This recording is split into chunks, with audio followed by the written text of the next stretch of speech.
महाशिवरात्रि का आज महापर्व है। मुख्यमंत्री भजनलाल शर्मा ने पूजा अर्चना की है। मुख्यमंत्री निवास पर स्थित राजराजेश्वर मंदिर में उन्होंने सपरिवार विधिवत पूजा अर्चना की और प्रदेश की खुशहाली और समृद्धि की मुख्यमंत्री भजनलाल शर्मा ने कामना की है। तो मुख्यमंत्री निवास पर राजराजेश्वर मंदिर में मुख्यमंत्री भजनलाल शर्मा ने सपरिवार पूजा अर्चना की है।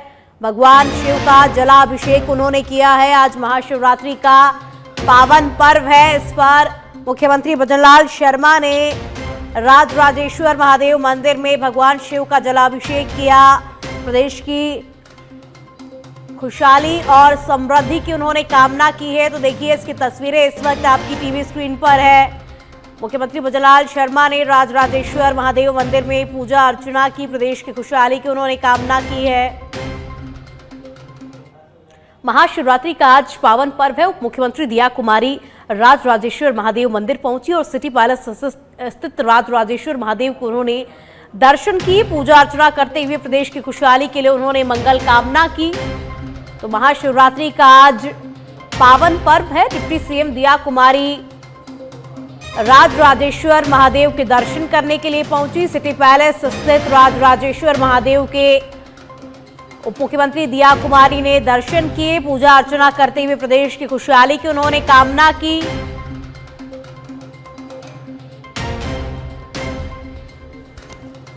तो आज महाशिवरात्रि का पावन पर्व है। इस पर डिप्टी सीएम दिया कुमारी ने पूजा अर्चना की है। और चलिए अब जयपुर से खबर आपको बता देते हैं। आज महाशिवरात्रि के पावन पर्व पर नेता प्रतिपक्ष टीकाराम जूली ने भगवान भोलेनाथ की पूजा अर्चना की। सिविल लाइन स्थित सरकारी आवास पर परिवार के साथ में नेता प्रतिपक्ष जूली ने पूजा अर्चना की। नेता प्रतिपक्ष जूली ने देश और प्रदेश के अमन चैन और खुशहाली की कामना भी की है। तो टीकाराम जूली ने भगवान भोलेनाथ की अपने परिवार के साथ में पूजा की है। सिविल लाइन स्थित सरकारी आवास पर उन्होंने भगवान भोलेनाथ की पूजा अर्चना की। टीकाराम जूली ने भगवान भोलेनाथ की पूजा अर्चना करते हुए प्रदेश की खुशहाली की कामना की। उन्होंने प्रदेश की सुख और समृद्धि की कामना भी उन्होंने की है। तो नेता प्रतिपक्ष टीकाराम जूली ने भगवान भोलेनाथ की पूजा अर्चना की। भगवान से हाथ जोड़कर उन्होंने प्रार्थना की। महादेव का जलाभिषेक उन्होंने किया है। शिक्षा मंत्री और पंचायती राज मंत्री मदन दिलावर आज उदयपुर दौरे पर है। उदयपुर दौरे के दौरान उन्होंने रेजिडेंसी स्कूल में प्रेस वार्ता को संबोधित किया। उन्होंने कहा कि 2 दिन पूर्व राजस्थान विधानसभा में जो घटना हुई वो बहुत ही दुर्भाग्यपूर्ण थी और कांग्रेस के विधायक गोविंद सिंह डोटासरा सहित 5 विधायकों ने विधानसभा अध्यक्ष वासुदेव देवनानी की टेबल तक पहुंच गए और इस कृत्य के बाद गोविंद सिंह डोटासरा सहित सभी 5 विधायकों को निलंबित कर दिया गया और गोविंद सिंह डोटासरा ने अभी तक विधानसभा अध्यक्ष से माफी नहीं मांगी है। आज तक किसी ने विधानसभा अध्यक्ष का अपमान नहीं किया है।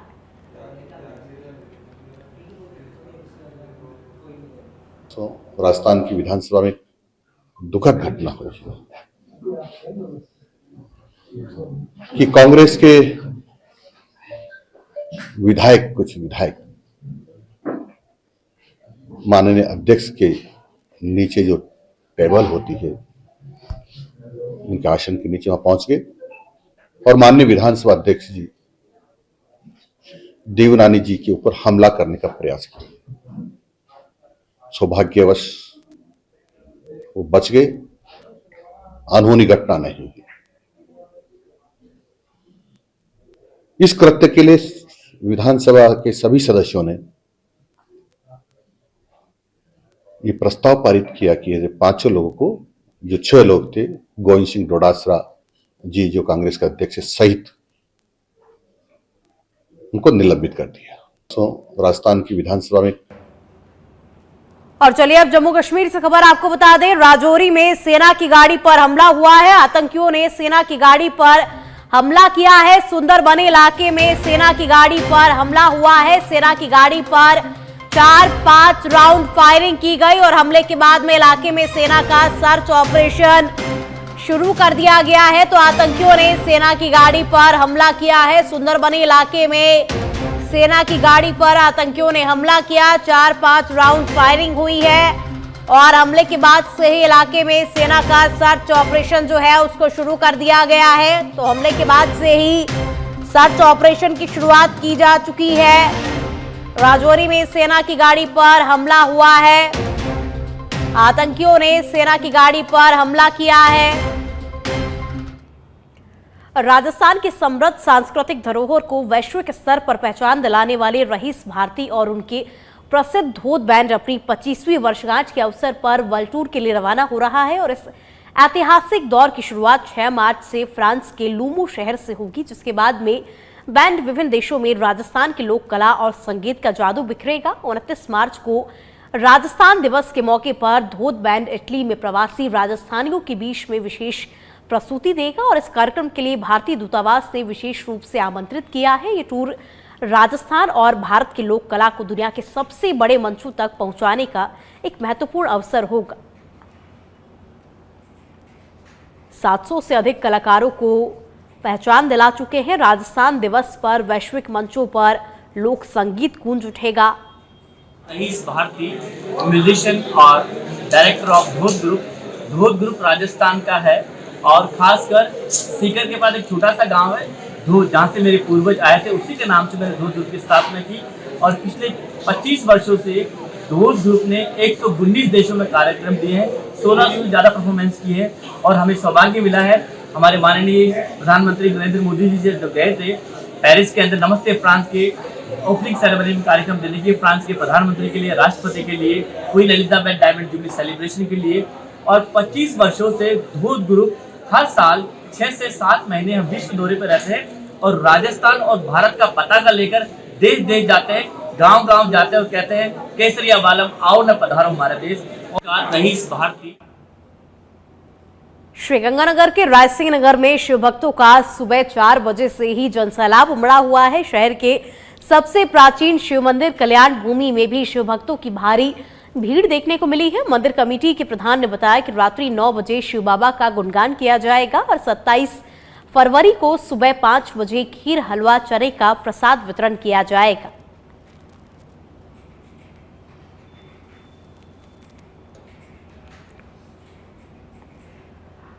पाली के सुमेरपुर में महाशिवरात्रि का पर्व ग्रामीण क्षेत्रों में धूमधाम के साथ मनाया जा रहा है। मंदिरों में शिव भक्तों की सुबह से ही दर्शनों के लिए उनके आने का सिलसिला जारी है। वहीं शाम ढलते ही बड़ी संख्या में भक्तगण शिव मंदिरों में पहुंच रहे हैं। साथ ही कवला मठ में कवलेश्वर महादेव मंदिर में महाशिवरात्रि के पर्व पर मंदिरों को फूलों से सजाया गया है। भक्तों ने मंदिरों में पुजारी का आशीर्वाद भी लिया और यहां पर पूर्व मंडल अध्यक्ष, समाजसेवी समेत कई लोग मौजूद रहे।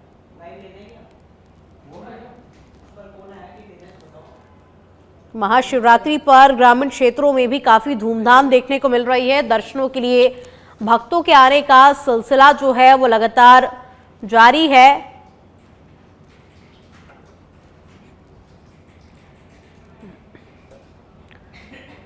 झुंझुनू के चुड़ावा थाना इलाके के पिचानवा गांव में 1 महीने में हुई 5 चोरियों के विरोध में आज ग्रामीणों ने थाने के सामने धरना दिया और सुबह से ही ग्रामीण बड़ी संख्या में थाने में पहुंच गए थे, जिन्होंने पहले तो प्रदर्शन किया और उसके बाद में थाने के बाहर ही दरी मंगवा करके धरना शुरू कर दिया। हालांकि काफी देर की समझाइश के बाद धरना उठा लिया गया। वहीं ग्रामीणों ने पुलिस से 3 दिन का समय मांगा है और 3 दिन में आरोपियों की गिरफ्तारी का आश्वासन दिया गया है। तो 3 दिन के अल्टीमेटम के बाद धरने को ग्रामीणों ने समाप्त किया। चुड़ावा थाने के सामने ग्रामीणों ने धरना दे दिया था और जब पुलिस ने उनसे समझाइश की तो उन्होंने पुलिस को 3 दिन का समय दिया और कहा कि 3 दिन में यदि गिरफ्तारी नहीं होती तो फिर से धरना देंगे।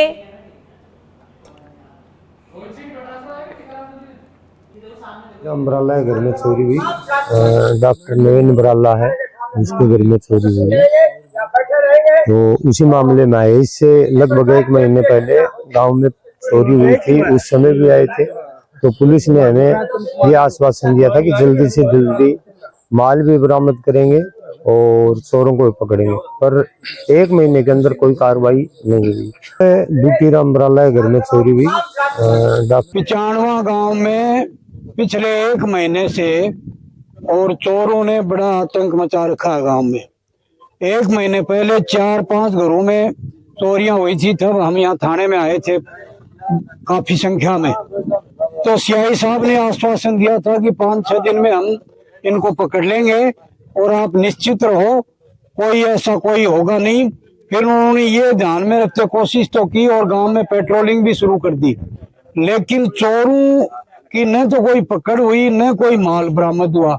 अब कल फिर दोबारा दिन में 1-2 बजे ही और डॉक्टर नवीन बराला के घर में और 3 चोर हैं, मोटरसाइकिल पे फुटेज में दिखा रखा है, वो घर में घुसे हैं और 10-12 लाख रुपए का तो सोना चांदी के जेवरात थे वो चोरी कर ले गए और 2.25 लाख रुपया नकदी ले गए। और चलिए अब आपको सीधा जयपुर लिए चलते हैं, जहां हमारे संवाददाता सुनील यादव पीसीसी चीफ गोविंद सिंह डोटासरा के साथ में खास बातचीत कर रहे हैं, आपको सुनाते हैं।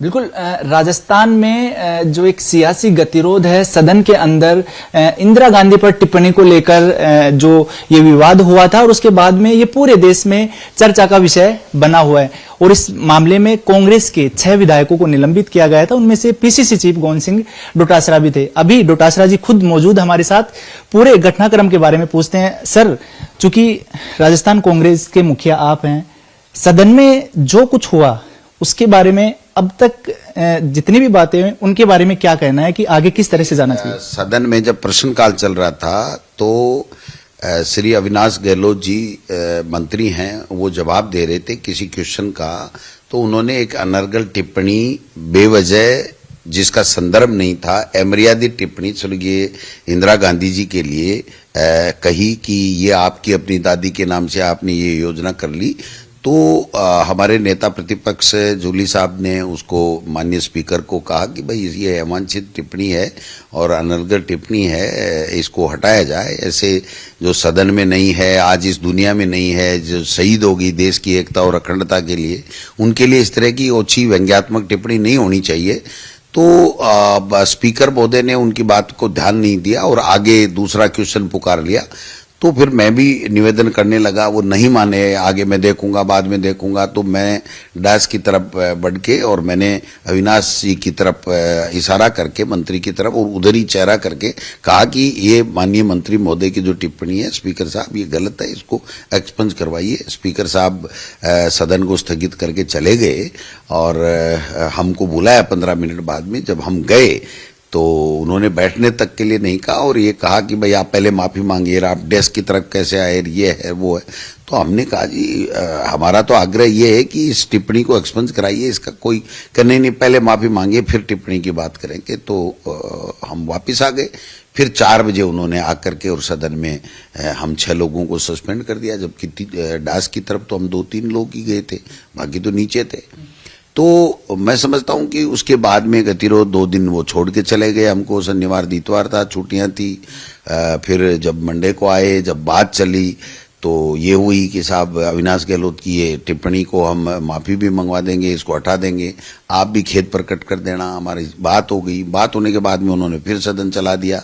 तो संसदीय कार्य मंत्री ने कहा ये गलत बात है, हमारा ही प्रस्ताव था, आपने मान लिया, जूली जी ने मान लिया, मैं वापस उनको लाता हूं, सदन स्थगित कराता हूं और फिर मैं इसको जो भी आपने तय हुआ है वैसे अपन बोल देंगे 3-4 लोग और इस 1.5 लोग को खत्म कर दें। वो वापस आ गए। वापिस आने के बाद में उन्होंने कहा साहब ये देखो जो सदन स्थगित हुआ उसमें भी आप संबोधित कर रहे थे। तो मैंने कहा मैंने ऐसी कोई मर्यादित कोई बात टिप्पणी की नहीं है, वो सदन का हिस्सा भी नहीं है, स्थगित हुआ है, फिर भी आपको लगा है तो मैं 1 लाइन उसके लिए भी खेद प्रकट कर दूंगा। उन्होंने कहा ठीक है, बात खत्म हो गई। वो चले गए, मुझे बाहर भेजने के लिए कहा। हम 6 लोग बाहर चले गए, अंदर आ गए, वापिस मेरे को बुलाया। मैंने 3 बार खेद प्रकट कर लिया, हर बात के लिए कर लिया, लेकिन उन्होंने कहा नहीं ऐसे नहीं। तो मैंने कहा भाई और बता देना आप, लेकिन कम से कम जहां से स्टार्ट हुआ है अविनाश गहलोत जी ने जो अमर्यादित टिप्पणी की है, गतिरोध जहां से स्टार्ट हुआ है, इनसे आप करवा दीजिए, फिर अगर कोई बात रह जाए तो मैं कह दूंगा। ये मेरी गलती होगी, वरना मैंने मेरी बात खेद प्रकट 3 बार कर दिया था, मैं वहीं खत्म कर देता। लेकिन मैंने आगे बढ़ करके कि गतिरोध दोबारा हो ही नहीं। तो मैं समझता हूं कि उसके बाद में उन्होंने जो रुख था अख्तियार किया, हमको बाहर निकाल दिया, हम बाहर आ गए। और कल एक अखबार दैनिक भास्कर की कपोल कल्पित जो न्यूज़ थी उसके आधार के ऊपर, जिसका कोई ऑडियो नहीं, कोई वीडियो नहीं, कोई साक्ष्य नहीं, कुछ भी नहीं, और उन्होंने उस तरीके से सदन चलाया और वहाँ पर मेरे लिए अमर्यादित, असंसदीय, अलोकतांत्रिक टिप्पणियां की गई है। तो विधायक लायक ही नहीं है, जो भी 10-5 से कहा इसको तो परमानेंट निकाल देना चाहिए। मैं समझता हूं कि जो स्पीकर ये कहे कि आप डेस्क तक आ गए, उसके लिए भी आप खेद बताओ और हम खेद कर दें, और फिर हमारे लिए इस तरीके से एक अखबार को माध्यम बना करके सदन में उसके ऊपर चर्चा कराए और अपनी व्यवस्था दे कि ये विधायक लायक ही नहीं है। जबकि 2016 में वसुंधरा जी की सरकार थी बीजेपी की, मुझे बेस्ट एमएलए का अवार्ड मिला। मैं चौथी बार चुनाव लगातार जीत करके आया हूं, मेरी लक्ष्मणगढ़ की जनता के आशीर्वाद से। मैं मंत्री रहा हूं, मैं मुख्य सचेतक रहा हूं 5 साल तक, प्रदेश अध्यक्ष हूं पार्टी का, और उसके बाद में इस तरीके से क्रेज करना, क्योंकि ये आरएसएस की देखो आइडियोलॉजी है। डोटासरा जी, जिस तरह, क्योंकि डायस पे पहले भी कई दफा ऐसा हो चुका है, पहली बार इतना बड़ा गतिरोध हुआ है, और जिस तरह से आप बात कर रहे हैं कि विधायक बनने लायक नहीं, क्या आपको जानबूझ के टारगेट किया जा रहा है? 100% टारगेट किया जा रहा है, जानबूझ के किया जा रहा है, और अब इनसे जितना होगा उतना करेंगे, क्योंकि इनके जो है, अब आप देखिए देवनानी जी को पिछले सत्र में हमारे सामने जब ये विपक्ष में थे तो ये डास्क पे चले गए तो एक दिन के लिए इनको निलंबित किया था और कहा था माफी मांगो, इन्होंने नहीं मांगी तो एक दिन के लिए इनको निलंबित किया। इन्होंने पूरा बजट सत्र भी कर दिया, हमने खेद भी प्रकट कर लिया, और हमारे खिलाफ अनर्गल टिप्पणियां भी रिकॉर्ड, सदन के रिकॉर्ड के ऊपर। आप बताइए किसने अधिकार दिया कि ये व्यवस्था दे दें कि ये विधायक लायक ही नहीं है? तो मतलब इस तरीके की घिनौनी हरकत करना और डाइस के बैठ करके और फिर हमसे सवाल पूछना कि आप ऐसा कर दिया, ऐसा कह दिया। हमने कोई संसदीय बात नहीं की। आप हमारा जो प्रोसीडिंग है उसको उठा के दे दीजिए, वीडियो देख लीजिए, ऑडियो देख लीजिए। इतने चैनलों में बोलता हूं, मैं सबसे ज्यादा बाइट देता हूं, मीडिया से मुखातिब होता हूं। एक दिन बता दीजिए कि मैंने मेरे 16 साल के एमएलएशिप में एक दिन मेरी एक वर्ड एक्सपेंस नहीं हुआ। आप समझिए बात को, एक दिन मुझे सस्पेंड नहीं किया गया। इनको तो बार बार किया गया है, और मैं समझता हूं कि इनकी चाल यही है कि आरएसएस लॉबी और मुख्यमंत्री जी का झगड़ा चल रहा है। वसुंधरा जी भी अलग इनसे है, और ये सदन चलाना नहीं चाहते, सदन के मुद्दों पे चर्चा करना नहीं चाहते। मंत्री इनका जवाब दे नहीं सकता है, कोई बात इनके पास बजट में बताने लायक है नहीं, तो हमको टारगेट करके कर रहे हैं। और मेरे तो विशेष रूप से ये कर रहे हैं क्योंकि मैं देखिए आरएसएस के खिलाफ हूं, उसकी आइडियोलॉजी के खिलाफ हूं, शुरू से मैं खिलाफ बोलता हूं, आगे भी बोलता रहूंगा। जो मुद्दे होंगे जनता के, जो आरएसएस चुनाव में वोट तो लेती नहीं है और सरकार वो चलाती है जब बीजेपी की होती है, तो जो अप्रोच रूप से सरकारें चलाते हैं तो उनके खिलाफ तो हम बोलेंगे ना। जनता के प्रति उनकी कोई जवाबदेही नहीं है। जनता के प्रति भारतीय जनता पार्टी का एमएलए जवाब दे और सरकार चलाए आरएसएस के लोग, तो इसलिए हमारी विचारधारा में मेल नहीं खाता। तो हमारा लोकतांत्रिक अधिकार है, बाबा साहब के संविधान ने हमको अधिकार दिया कि हम हमारी बात कहें, लेकिन ये इनको अच्छा नहीं लगता कि क्योंकि बीजेपी की यही है कि संवैधानिक संस्थाओं का दुरुपयोग करो, क्रेश करो, एजेंसियां भेजो, एफआईआर लॉन्च करो। अब मैं और जूली साहब कोटा में गए थे, हम सर्किट हाउस में बैठे थे और हमें पुलिस से झड़प करने का नाम लेकर के हमारे खिलाफ एफआईआर लॉन्च करा दिया। हम कह रहे हैं अगर हम दोषी हैं तो जांच करो और हमको गिरफ्तार करो। डोटासरा साहब, एक ये भी कि पिछले कुछ दिनों से आपने भी देखा हुआ सुर्खियों में, लगातार ये चर्चा भी बनी हुई है, 6 विधायकों को निलंबित किया गया है, हल्ला आपके नाम का हो रहा है, और ये भी कहा जा रहा है कि डोटासरा जी सदन नहीं चलने दे रहे। देखिए, मैं संसदीय परंपराओं में विश्वास भी रखता हूं और जानता भी हूं, वकील भी हूं प्रोफेशन से। मैं चीफ व्हीप रहा हूं, मैं 4 बार से चौथी बार लगातार आया हूं, तो मुझे पता है कि किस मुद्दे को, जनता का कौन सा मुद्दा इंपॉर्टेंट है, पर्ची से, स्थगन से, प्रश्नकाल में कौन सी बात को अपने को पूछना है और कौन से इनके घोटाले कैसे उजागर करने हैं, जनता के फायदे के लिए कैसे बातें करने हैं। तो वो मुझे भी करते हैं, मुझे भी नहीं, मेरे साथ साथ जूली साहब को कौन सा कम करते हैं, इनको भी करते हैं। जब ये बोलते हैं तो स्पीकर साहब कहते बैठ जाइए, ये कभी नहीं होता। नेता प्रतिपक्ष और सदन का नेता, 2 ऐसे पद होते हैं जिसकी गरिमा होती है। एक स्पीकर अपनी गरिमा तो बचा के रखेंगे, मुख्यमंत्री की बचा के रखेंगे, और नेता प्रतिपक्ष की कोई गरिमा नहीं है। क्वेश्चन भी पूछ लिया तो बैठ जा, हो गया, आगे नहीं पूछ सकते। और मंत्री हल्ला करने लग जाते हैं। जो अलवर से आते हैं मंत्री संजय शर्मा जी, वो तो जब भी जूली साहब खड़े होते हैं 1 सेकंड में खड़े हो जाते हैं, तख्तियां ले आते हैं। ये तख्तियां सदन में मंत्री ला रहे हैं, उस पर कुछ नहीं कर रहे हैं, और हमारे ऊपर इतना जुल्म कर रहे हैं कि हमारी सदस्यता ही खत्म कर दो, इनको तो एमएलए ही मत मानो। ये तो शुक्र है देवनानी साहब का कि ये नहीं बोले कि ये आदमी नहीं है, ये जानवर है। ये भी बोल सकते थे, वो तो सत्ता के मदहोश में है, तो जानवर भी बता सकते थे, आगे भी बता देंगे, कोई बड़ी बात नहीं है उनके लिए। डोटासरा जी, एक जो बात है वो राजस्थान की जनता जानना चाहती है कि विधानसभा स्पीकर के कक्ष में आपकी बातचीत हुई थी, सहमति बनी थी, उसके बाद आप मुकर गए। इस सच्चाई को जानना चाहती है, क्योंकि अभी तक इस तरह की बातें फेर तौर पर जनता के सामने नहीं आई है। 2 बातें, एक बात तो ये हुई थी कि वो कह रहे हैं जोगाराम जी की माफी की बात हुई थी, जबकि स्पीकर ने खुद ने कल बोला है कि माफी की बात नहीं हुई, खेद की बात हुई थी। और जोगाराम जी ने मुझे अलग ले जाके कहा कि खेद प्रकट कर दो, काम समाप्त हो जाए। तो मैंने कहा मैं संपूर्ण घटना का शब्द यूज करूंगा। बोले ठीक है। तो मैंने संपूर्ण घटना और उन घटनाओं को भी अलग अलग बता दिया। डेस्क पे जाना, मंत्री का संसदीय बोलना, मेरे द्वारा स्थगन होने के बाद में जो विधायकों को मैंने वार्तालाप की, चर्चा की, उनको बताई पूरी बात कि भाई हमारी क्या क्या बात हुई थी, फिर भी ये सदन बीच में चलाने लग गए। इन्हीं का प्रस्ताव था, इनका प्रस्ताव पे हमने मान लिया, फिर भी ये सदन चलाने के लिए 295 पढ़ाने के लिए आ गए। इनका मंत्री, इनका जो मुख्य सचेतक कह रहा है कि नहीं ये गलत कर रहे हैं स्पीकर साहब, हम वापस ला रहे हैं। तो ये बातें मैं बता रहा था। अब उसको ये अनर्गल आधार बना करके एक अखबार ने छाप दिया, गलत छापा। उस अखबार को आधार बना करके इन्होंने इस तरीके के व्यवस्थाएं दे दी, वहां पर इस तरह की परंपराएं कायम कर दी, जो राजस्थान नहीं हिंदुस्तान के किसी भी लोकसभा, राज्यसभा, विधानसभा, विधान परिषद कहीं नहीं है कि सदस्य हो और उसके खिलाफ इस तरीके की अमर्यादित और अलोकतांत्रिक टिप्पणियां और उसके निजी उसके ऊपर हमले किए जाएं कि ये विधायक लायक ही नहीं है।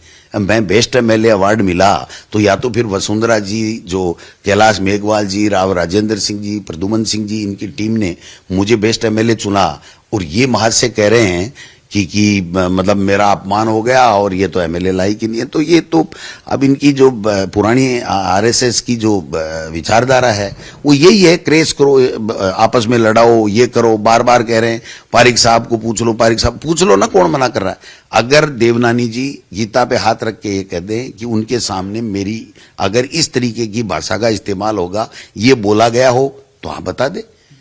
मेरे को केवल जोगाराम जी ने यह कहा था कि संपूर्ण घटना के ऊपर खेद प्रकट करना है, और मैंने 3 बार किया, और घटना में भी अलग अलग बात के लिए किया है कि जो, और मैंने यहां तक भी कहा कि मेरे द्वारा जो सदन स्थगित के बाद में जो मेरे एमएलए से मेरे वार्तालाप किया गया, उसमें भी कोई ऐसी बात हो तो मुझे नहीं करनी चाहिए थी, मैं उसके लिए भी खेद प्रकट करता हूं। अब उसके बाद में रह क्या गया, इनको सदन चलाना ही नहीं है भाई साहब, इनके पास मुद्दे ही नहीं है। और इनका आपस का जो झगड़ा है ना, मुख्यमंत्री का, जो आरएसएस का, या जो इनका देवनानी जी का या वसुंधरा जी का, जो भी होगा, तो वो सारा का सारा जनता के ऊपर भारी पड़ रहा है। इसलिए मैं समझता हूं कि इन लोगों ने ठीक नहीं किया। अब भी अगर मैं कहना चाहता हूं कि देवनानी जी को कोई भ्रम हो गया हो, कोई गलत उनके पास जानकारी हो गई, मेरे बड़े भाई की तरह मैं जाऊंगा। पहले भी उनकी पत्नी बीमार हुई, मैं गया, वो खुद बीमार हुए, मैं गया, मेरे वो बेटे के शादी में आए, तो ऐसे हमारे संबंध कोई खराब नहीं है। मतलब डोटासरा जी अभी भी बड़ा दिल दिखा रहे हैं, और अगर उनको ऐसा लगा है तो मैं उनके घर जा करके उनका जो भी उनके कोई शक का है, कोई बात है, मैं दूर करूंगा। नहीं वो कहेंगे कि खेद प्रकट करो तो मैं खेद भी कर लूंगा, लेकिन मतलब की बात यह नहीं है। मतलब की बात यह है कि उन्होंने तो इतना बड़ा काम कर दिया कि अखबार की न्यूज को देख करके और उन्होंने ऐसे बहस करा दी और मेरे खिलाफ टिप्पणी कर दी,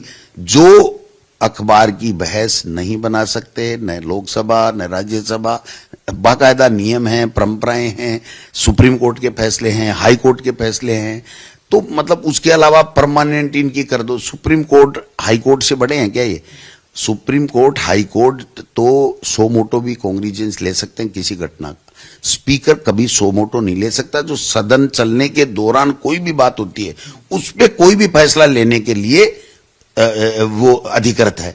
और एक जुर्म के लिए एक बात कर दी, अब कह रहे हैं 4 साल निकाल दो, कोई कह रहा है 2 निकाल दो, कोई कह रहा है 6 साल निकाल दो। अरे 6 तो बच्चे ही नहीं, मेरे तो 4 ही, पौने 4 ही बच्चे, तो 6 साल कैसे निकालोगे? एक तो ये कह रहा है कि इसको जिंदगी में एमएलए नहीं लड़ सके, इस तरीके का फैसला कर दो भाई, आपके हाथ में है।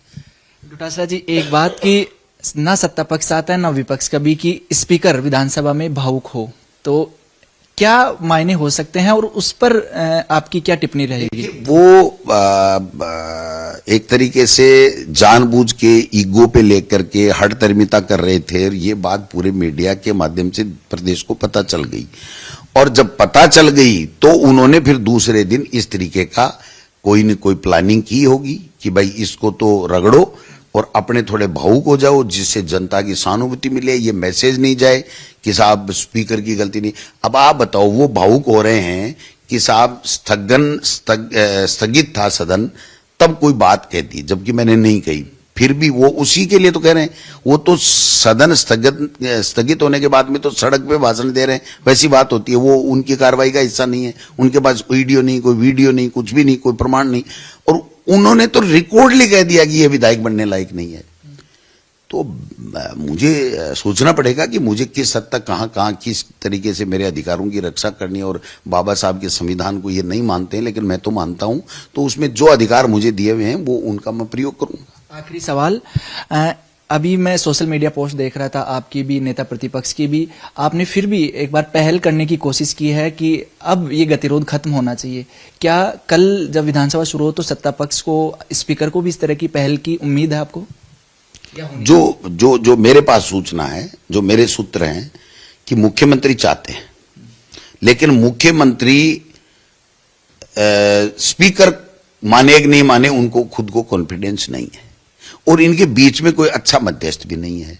जोगाराम जी हैं, जो जोगाराम जी मेरे को तो जो कह के गए वो मैंने बोला, और वहां कहते हैं कि डोटासरा तो पलटू राम है। भाई मुझे तो पलटू राम कह दो, मेरे खिलाफ मुकदमा लगा दो, पहले भी आपने जो करना था एजेंसियां भेजी हैं, दोबारा कोई भेज दो और कोई मुकदमा दर्ज करा दो, जो तुमको करना कर लो, लेकिन ये सदन तो चलाओ। स्पीकर सीएम के बीच मध्यस्थता की जरूरत क्यों? तालमेल सही नहीं है क्या? अब वो तो जो सुनने में आ रहा है, बाकी तो मैं कोई उनका गवाह थोड़ी हूं, मैं उनका कोई पीए असिस्टेंट तो हूं नहीं, लेकिन ये आम चर्चा है कि इनके बनती नहीं है, और आपस में संवाद भी 3-4 महीनों से था नहीं। अब क्या सही है क्या गलत है, लेकिन इसका खामियाजा जनता को नहीं भुगतना चाहिए। कल परसों आए थे, लेकिन आज बताइए 5 दिन बाद में भी सदन का नेता, जो पक्ष और विपक्ष सबका सदन का नेता, 200 का नेता है, वो वहां नहीं आ रहा है, कोई बात नहीं कर रहा है। अच्छी बुरी, हमको डांटे फटकारे, और कोई कड़ी सजा दे, नरम दे, माफ करे, जो करे सो करे, लेकिन वो दिखाई नहीं दे, तो ये तो बहुत गलत बात है ना। इसका मतलब सदन नहीं चलाना चाहते, मंत्री जवाब नहीं देना चाहते, इनके पास बजट में कुछ कहने को है नहीं, ये स्पष्ट हो गया अब तो।